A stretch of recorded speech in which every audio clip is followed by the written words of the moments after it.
Chapitre 18. Igerne était mourante. Un messager venait d'apporter la mauvaise nouvelle à Caerleon. Mais ni Arthur, sur le point de se mettre en route vers le nord pour inspecter de nouvelles fortifications, ni Morgane, qui avait disparu, ni Viviane, maintenant trop âgée pour entreprendre un tel voyage, ne pouvaient se rendre au chevet de la malade. C'est donc à Guenièvre qu'Arthur demanda de bien vouloir partir sur le champ pour le couvent où agonisait sa mère, là-bas, à l'extrême pointe de la Cornouaille. C'est non sans mal que Guenièvre s'arracha à la sécurité de Caerleon. Le voyage fut pour elle un véritable cauchemar, malgré le confort relatif que lui assuraient sa litière et les routes romaines du sud du pays. Parvenue au cœur des landes solitaires, une véritable panique s'empara d'elle à la vue de l'horizon sans fin qu'elle entrevoyait dans d'interminables perspectives d'herbes rases d'où surgissait, de temps à autre, hostile et fugitive, l'arête acérée d'un rocher. Aucune vie ne s'y manifestait, à l'exception d'une multitude de corbeaux croassant haut dans le ciel dans des rafales de vent, note lugubre entre toutes, s'ajoutant à l'oppressante désolation du paysage. Son angoisse ne l'abandonna qu'en pénétrant dans le havre de douceur et de sérénité du monastère. Une cloche cristalline ponctuait paisiblement les heures, et çà et là, dans les fissures des vieux murs, jaillissaient des touffes de roses blanches. Le couvent étant une ancienne villa romaine, les religieuses avaient dû faire arracher les mosaïques du sol de la grande salle, ces dernières évoquant des scènes païennes particulièrement inconvenantes, dont il avait fallu effacer les moindres vestiges. Sur certaines parois, cependant, subsistaient encore des fresques où dansaient des dauphins et de curieux poissons multicolores. Conduite aussitôt auprès de la malade, Guenièvre, en la voyant, mesura combien elle était ignorante en matière de maladie et de soins. Sans très bien comprendre quel mal rongeait Igerne, elle constata que celle-ci avait beaucoup de difficultés à respirer. Les poumons pris, elle avait les lèvres très pâles, les ongles bleus et les chevilles si enflées qu'il lui était impossible de mettre un pied à terre. Ne quittant désormais plus son lit, chacun s'accordait à dire qu'elle mourrait avant Noël. Le lendemain de son arrivée, on était aux jours les plus éclatants de l'été. Guenièvre, avant de rendre visite à sa belle-mère, cueillit dans le jardin une grosse rose blanche teintée de jaune qu'elle posa sur son oreiller auprès de son visage. Semblant à bout de force, Igerne sourit néanmoins à sa bru et la remercia, d'une voix faible, en respirant avec bonheur le parfum délicat des pétales. Puis elle demanda, semblant tout à coup très inquiète. « A-t-on enfin des nouvelles de Morgane ?»« Non, ma mère. Merlin affirme qu'elle n'est pas à Avalon.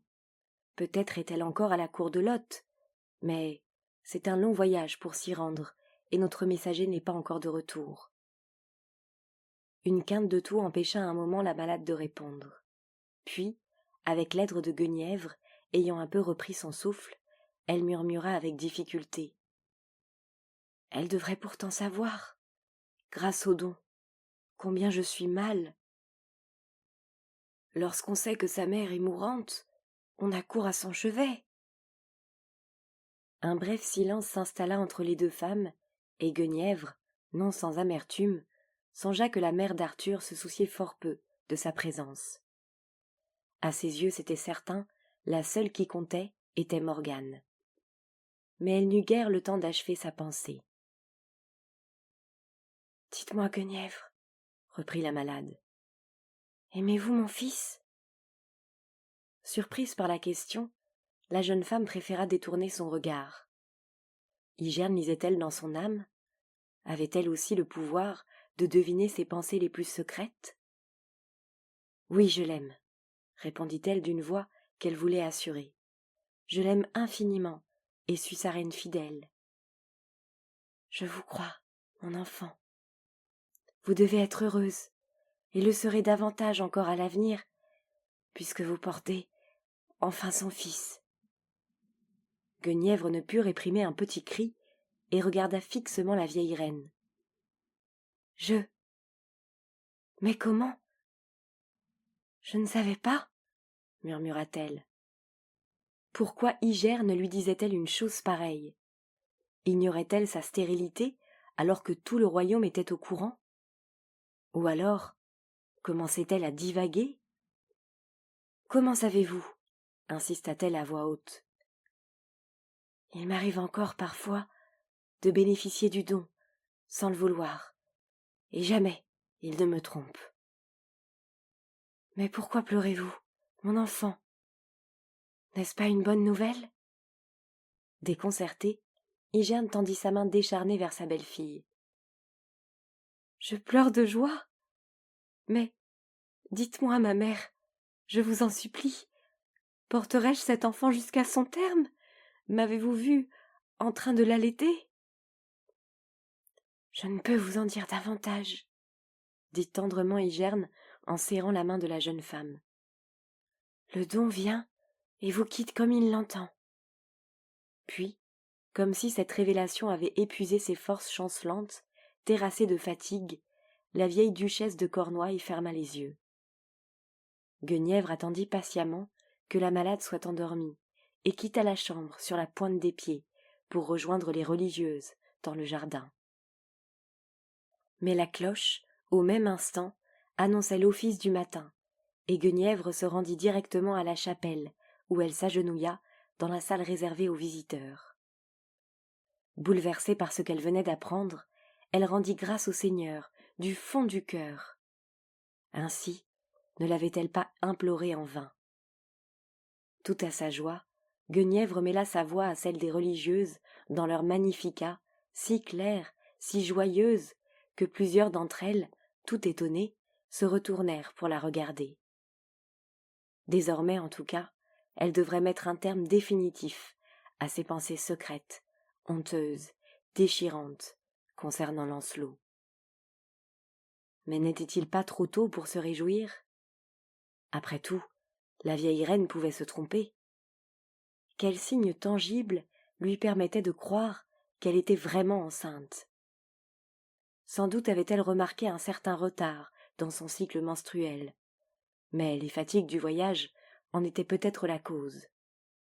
De toute façon, elle était coutumière de telles irrégularités, et elle avait toujours été empêchée, comme la plupart des femmes, de se baser formellement sur les différentes phases de la lune. Et puis, les paroles d'Igerne n'étaient-elles pas le fruit de sortilèges indignes d'être évoqués dans un couvent? Quant à Lancelot, pourrait-elle comme par enchantement l'oublier pour autant? En proie à de si cruelles incertitudes, Guenièvre passa le reste du jour dans un état de profonde agitation, et, la nuit venue, elle ne parvenait pas à trouver le sommeil quand on vint subitement la chercher. Igerne se mourait. Allongée, elle étouffait et n'avait plus la force de se redresser. Maintenue assise à l'aide de coussins, sa respiration devint bientôt si sifflante et hésitante qu'on manda l'abbesse, qui recommanda en toute hâte une potion propre à lui dégager les poumons. Agenouillée auprès du lit, Guenièvre fit part alors de son intention de ne plus la quitter. Dans la chambre brûlait une petite lampe à huile qui dispensait une lueur tremblotante. Dehors, le clair de lune étincelait, et si chaude était la nuit que la porte restée ouverte sur le jardin laissait entrer d'enivrantes bouffées d'arômes entêtants. Dans le lointain, on entendait en tendant l'oreille les grondements sourds et réguliers de la mer battant les falaises de Tintagel. « Comme c'est étrange !» chuchota Igerne. « Je n'aurais jamais pensé mourir ici. Comme vous êtes bonne, ma fille, d'être venue de si loin pour prendre soin de moi, alors que mes propres enfants m'abandonnent. La suite de la phrase se perdit dans une violente quinte de toux. « Ma mère, ne vous fatiguez pas, reposez-vous, » la pressa Guenièvre en serrant plus fort ses mains froides dans les siennes. « Voulez-vous que j'appelle un prêtre ?»« Au diable tous les prêtres !» s'exclama la mourante d'une voix cassée en retrouvant son souffle. « Je n'en veux pas en ce moment. Vous avez cru sans doute que je m'étais retirée dans un couvent par piété. Non, ce n'est pas vrai. Mais en quel autre lieu aurais-je pu finir mes jours? J'ai renoncé au don, car Uther était chrétien, et je voulais la paix sous mon toit. Les religions changent. Les Grecs, les Romains ont trouvé la leur. Les chrétiens, ensuite, ont cru eux aussi que leur foi était la seule, l'unique. Mais la déesse est immuable, éternelle. Tous les dieux. J'ai froid. Je sais que vous m'avez apporté des briques brûlantes, mais je ne les sens plus. Un jour, il y a bien longtemps, j'ai lu dans un livre que m'avait donné Merlin l'histoire d'un vieil homme, saint et sage, qui avait dû se résoudre à boire de la ciguë parce que les rois l'accusaient de propager de fausses doctrines. Et je me souviens qu'il disait, à l'instant de mourir, que le froid de ses pieds envahissait tout son corps. Je n'ai pas de ciguë, mais je ressens la même chose. Le froid, doucement, monte vers mon cœur. La vieille femme eut alors un long frisson, et Guenièvre crut qu'elle allait passer. Le cœur, cependant, battait encore faiblement, et un reste de conscience filtrait à travers ses yeux mi-clos. Puis, la vieille reine ne parla plus. Reposant calmement sur ses oreillers, elle ouvrit la bouche à 3 reprises, comme pour chercher son souffle, en faisant entendre un petit sifflement, rauque. Un peu avant l'aube, elle cessa définitivement de respirer. Alors Guenièvre, les larmes aux yeux, ferma respectueusement les paupières de celle qui avait été Igerne, duchesse de Cornouailles, reine de Grande-Bretagne, femme très aimée d'Uther Pendragon et mère d'Arthur. La défunte fut mise en terre le lendemain à midi, après des funérailles solennelles dans la chapelle du cloître. Debout près de la tombe ouverte, où l'on descendait lentement le corps, enveloppé d'un linceul, Guenièvre pleurait sans chercher à cacher sa peine. Sa belle-mère n'avait sans doute pas vécu en chrétienne sincère, du moins lui avait-elle toujours témoigné une grande affection. Les yeux noyés de larmes, Guenièvre, d'un geste instinctif, posa les 2 mains sur son ventre, comme pour implorer la protection divine. Pourquoi lui fallait-il toujours vivre la crainte au cœur? Elle était chrétienne, et à ce titre assurée de la protection de Dieu. À l'inverse d'Igerne, elle avait refusé toute compromission avec le malin. Elle était reine de Grande-Bretagne, désormais seule à porter ce titre. Dépositaire enfin du futur héritier d'Arthur. Que pouvait-elle donc redouter? Pourquoi sentir au fond d'elle-même cette angoisse qui ne la quittait pas?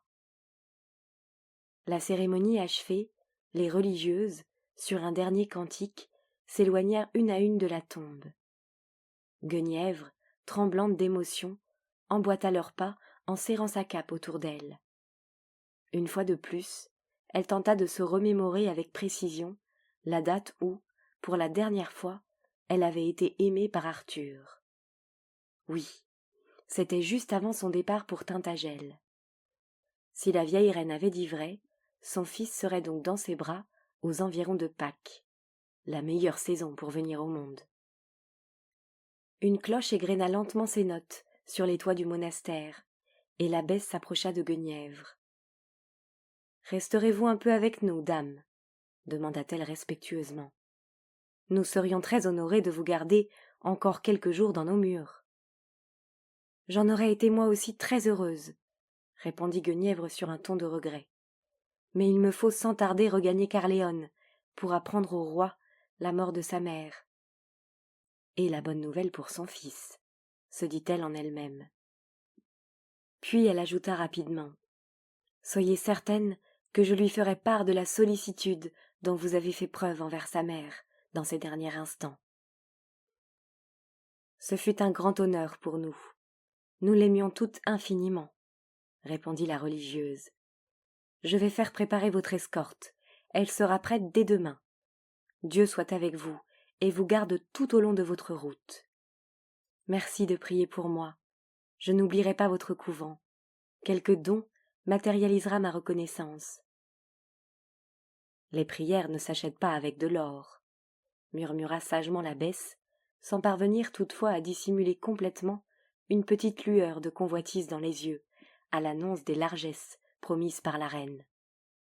Le bruit entêtant et régulier de la pluie sur les toits réveilla Guenièvre, un peu avant qu'une aube grise et triste ne se lève sur le couvent. Un instant, elle hésita à se mettre en route, mais changea aussitôt d'avis, se disant que le mauvais temps dans cette région de Cornouailles risquait de s'installer pour une année entière.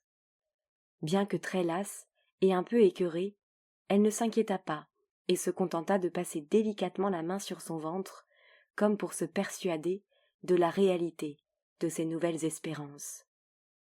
Elle n'avait pas faim, mais mangea par raison un peu de pain et de viande froide, car la route serait longue jusqu'à Caerleon. Comme Guenièvre nouait les derniers cordons de sa cape la plus chaude, l'abbesse entra. Après l'avoir grandement remerciée pour ses dons généreux, elle en vint au motif véritable de sa visite. « Auriez-vous la bonté, dame, de transmettre à votre arrivée un message au roi Arthur? Nous sommes très soucieuses de voir le château inoccupé. La rumeur, en effet, court dans le pays que les seigneurs des parages songent à conquérir les terres de Tintagel. Tant que dame Igerne était en vie, tout le monde ici savait que le domaine relevait des possessions d'Arthur. Mais elle a disparu. Aussi serait-il sans doute souhaitable que le haut roi envoie ici l'un de ses chevaliers avec des hommes d'armes. » Ayant assuré l'abbesse que son message serait transmis, Guenièvre en vint à ses propres réflexions. Elle ne connaissait rien de l'organisation du royaume, mais se souvenait des désordres qui avaient précédé l'arrivée d'Uther sur le trône de Grande-Bretagne, de ceux aussi qui avaient suivi sa mort. Des troubles graves pourraient en effet surgir en Cornouailles, si aucune autorité n'intervenait pour faire respecter les lois. Or, Morgane était duchesse de Cornouailles. À ce titre, c'était à elle de venir régner sur le domaine de Tintagel. Arthur n'avait-il d'ailleurs pas dit un jour qu'il souhaitait marier son meilleur ami à sa sœur? Puisque Lancelot n'avait ni bien ni terre, ne serait-il pas judicieux que tous deux assurent ensemble l'avenir de la Cornouaille? Et puis ne fallait-il pas surtout, maintenant qu'elle portait l'héritier du haut roi, que Lancelot s'éloigne de la cour, afin que jamais plus elle ne puisse poser les yeux sur lui? Perdue dans ses pensées, le visage enfoui dans le châle qu'elle avait jeté sur sa cape, Guenièvre chevauchait, sans rien voir du paysage, sans rien entendre des bavardages de son escorte. Mais soudain, une forte odeur de brûlé la rappela à la réalité. À quelque distance derrière la haie qui bordait le sentier, un village entier achevait de se consumer. Sur un geste de Grifflet, qui commandait l'escorte, la petite troupe stoppa, et un éclaireur fut envoyé à la recherche d'éventuels survivants. L'attente ne fut pas de longue durée. Le visage marqué par l'horreur, l'homme revint presque aussitôt. « Les Saxons! C'est affreux !» parvint-il à articuler. Voyant que Guenièvre avait entendu, Grifflet tenta de la rassurer. « N'ayez nulle frayeur, dame, les barbares sont partis. Afin d'éviter toute mauvaise rencontre, il nous faut cependant nous hâter et prévenir le roi Arthur de la présence de l'ennemi dans la région. Si je trouve un coursier plus rapide, pourriez-vous suivre notre allure ?» Guenièvre sentit son cœur se serrer. D'une voix tremblante, elle répondit. « Je ne peux pas chevaucher plus vite en ce moment. Je porte l'héritier du haut roi et ne peux mettre sa vie en danger. » Sentant le poids de sa responsabilité, Grifflet proposa alors de la raccompagner à Tintagel. « Le roi me ferait trancher la tête s'il vous arrivait le moindre malheur, » ajouta-t-il. « Il est encore temps de faire demi-tour. » Tenté un instant d'aller retrouver l'abri des épaisses murailles du couvent, Guenièvre hésita. Pas longtemps, car accepter l'offre était impossible. Arthur ne devrait-il pas apprendre au plus vite la nouvelle et de sa propre bouche?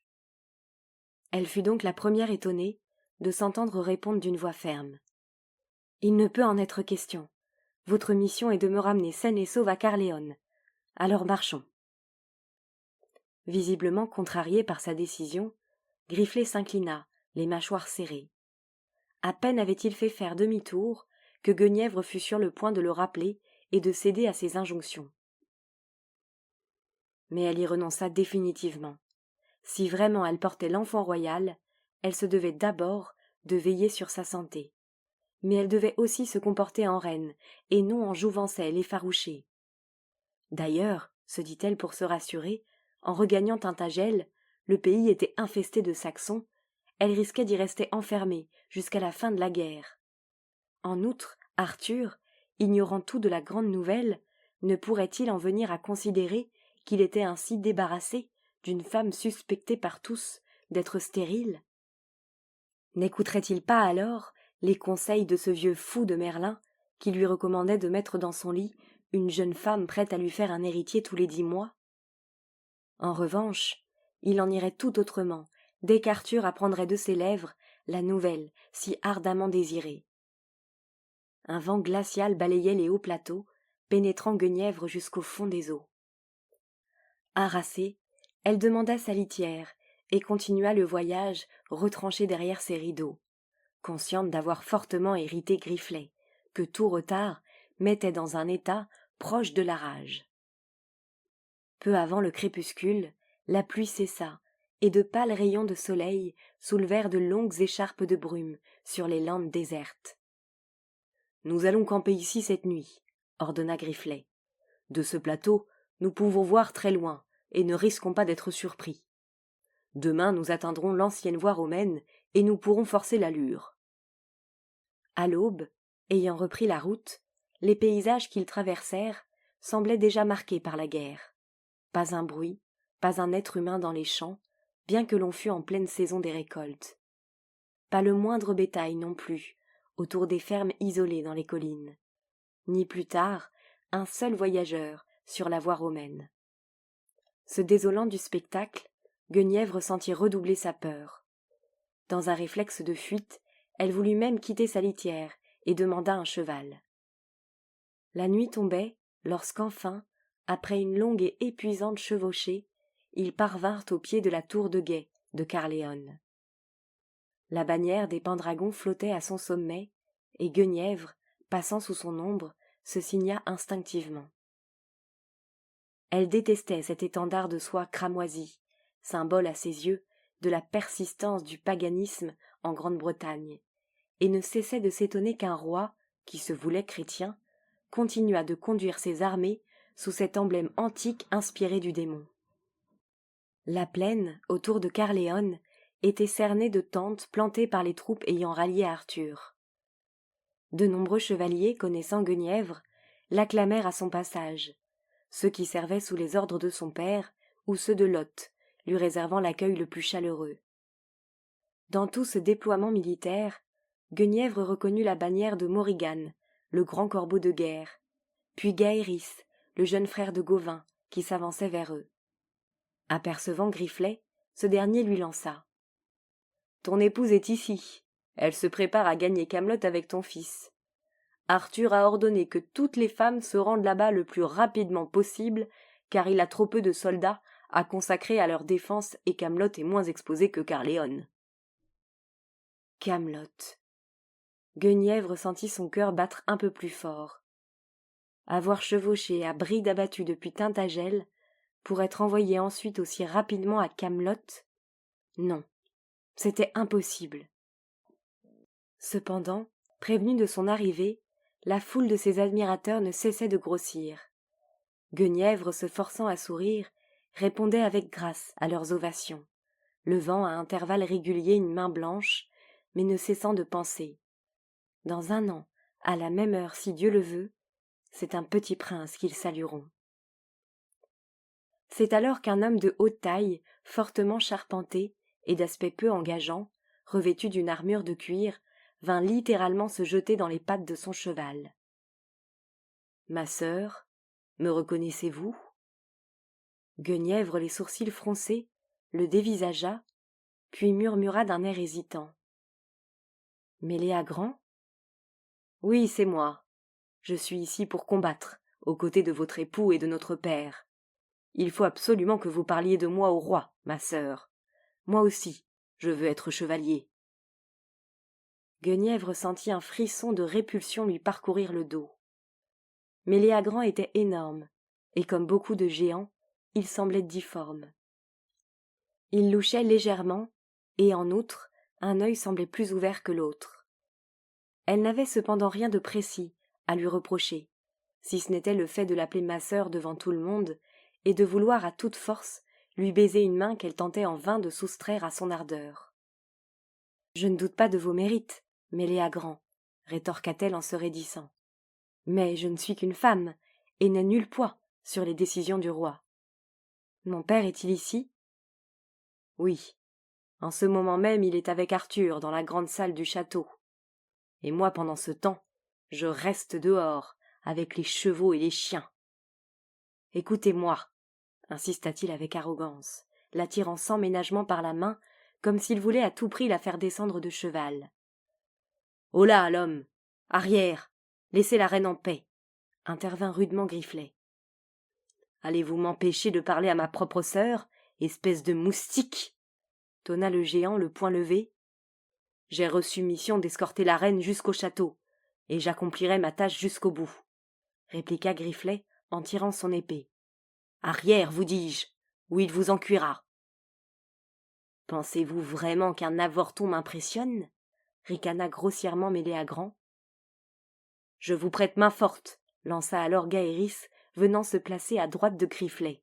« Et moi aussi » claironna Lancelot, accourant au galop, alerté à temps par l'agitation insolite autour de la caravane. En le voyant approcher, instinctivement Méléagran recula. « Qui êtes-vous » lui cria-t-il d'une voix rauque. « L'écuyer du roi Arthur, Lancelot du Lac, et le champion de notre reine. Que voulez-vous ? Reculez avant qu'il ne soit trop tard. »« C'est une affaire entre ma sœur et moi » gronda sourdement Méléagran, les yeux injectés de sang. « Mais je ne suis pas sa sœur » cria Guenièvre qui avait cru défaillir de joie en voyant galoper à son secours celui qui n'avait jamais cessé de hanter ses rêves, en dépit d'elle-même. « Cet homme prétend être le fils de mon père, sous prétexte qu'autrefois sa mère a fait partie des servantes du château. »« Allons, il suffit. Écartez-vous maintenant et passez votre chemin, » ordonna Lancelot d'un ton sans réplique. Visiblement dépité, Méléagran battit prudemment en retraite, en menaçant d'un ton hargneux pour ne pas perdre la face. « Un jour viendra où vous regretterez ce que vous venez de dire, Guenièvre. » Puis il disparut dans l'obscurité, laissant la petite troupe franchir les murailles du château fort.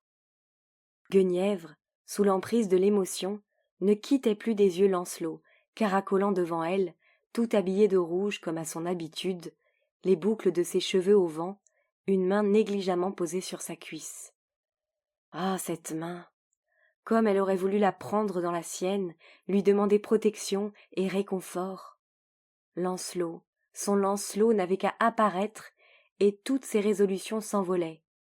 Transfigurée, la joie illuminant son visage, elle leva la tête et sourit aux nuages qui couraient dans le ciel de Caerléon.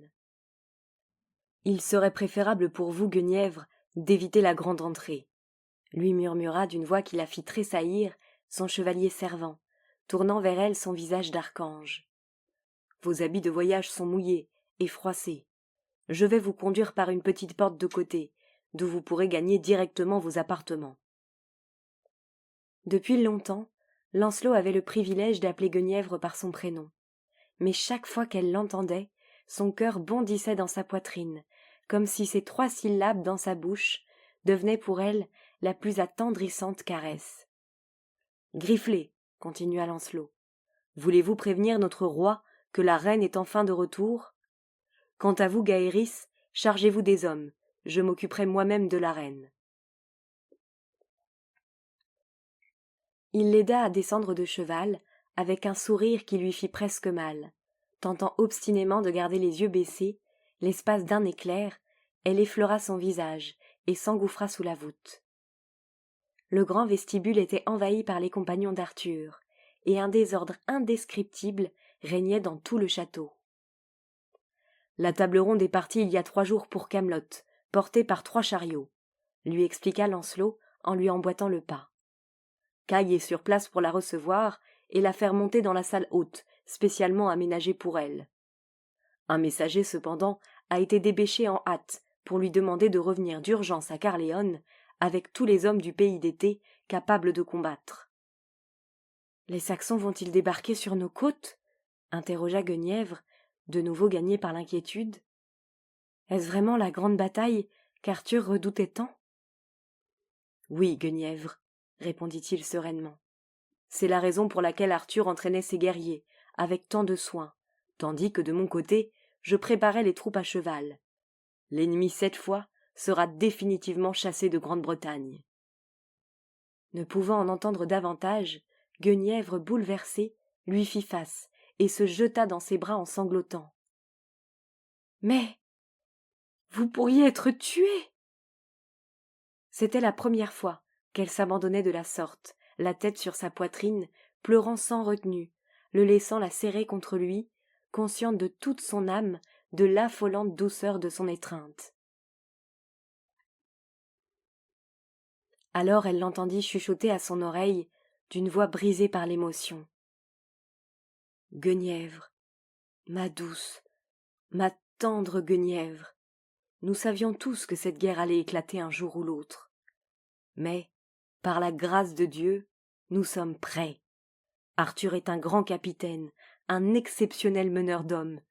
Il va nous conduire à la victoire. » Essayant de sourire bravement à travers ses larmes, Guenièvre se recula d'un pas, pour ne pas céder une seconde fois à la tentation de se blottir contre lui. « Vous semblez essoufflé, » souffla-t-il d'une voix tremblante. « Je vous en prie, il le faut. Allez vite maintenant rejoindre vos femmes. » La plus grande confusion régnait dans les chambres, où Méléas, la femme de Grifflet, entassait pêle-mêle dans de grands coffres toutes les affaires qui lui tombaient sous la main, sous l'œil attentif d'Hélène, surveillant le va-et-vient incessant, les bras chargés de linge. En voyant entrer Guenièvre, pâle et les traits tirés, toutes se précipitèrent vers elle, lui exprimant leur joie de la revoir, mais aussi leurs inquiétudes. « Nous nous sommes tant tourmentés pour vous, » s'exclama Hélène. « Les chemins si peu sûrs, les Saxons, le mauvais temps. Et Hygerne, est-elle restée à Tintagel ?»« Hygerne n'est plus, » leur annonça simplement Guenièvre. « Grifflet m'a escorté jusqu'ici pour rejoindre Méléas. Nous le retrouvons à l'heure du dîner, puisque, paraît-il, tous les compagnons d'Arthur sont convoqués ce soir. »« Vous a-t-on dit que le roi désire que nous partions pour Camelot le plus tôt possible ?» poursuivit Hélène. « Le château est prêt à nous recevoir, grâce à Caille, qui a tout préparé là-bas. Nous verrons bien si ce départ aussi précipité s'impose vraiment, » conclut Guenièvre. « En attendant, voulez-vous, apportez-moi de l'eau fraîche et une robe qui soit un peu digne d'une reine. »« Camelot est proche du pays de votre enfance, » l'encouragea Hélène, qui avait parfaitement senti la réticence de Guenièvre. « Ainsi pourrez-vous rendre visite à votre famille, revoir vos frères et vos sœurs. » Mais Guenièvre ne répondit pas. Elle n'avait rien à dire, pas davantage envie de partir pour Camelot que de revoir la femme de son père. Elle avait seulement envie de s'asseoir là et ne plus bouger, envie de crier qu'elle attendait un enfant et qu'elle refusait de remonter en selle. Arthur, cependant, devait le premier apprendre la nouvelle. Elle sourit donc poliment à son entourage et s'enfuit à sa toilette.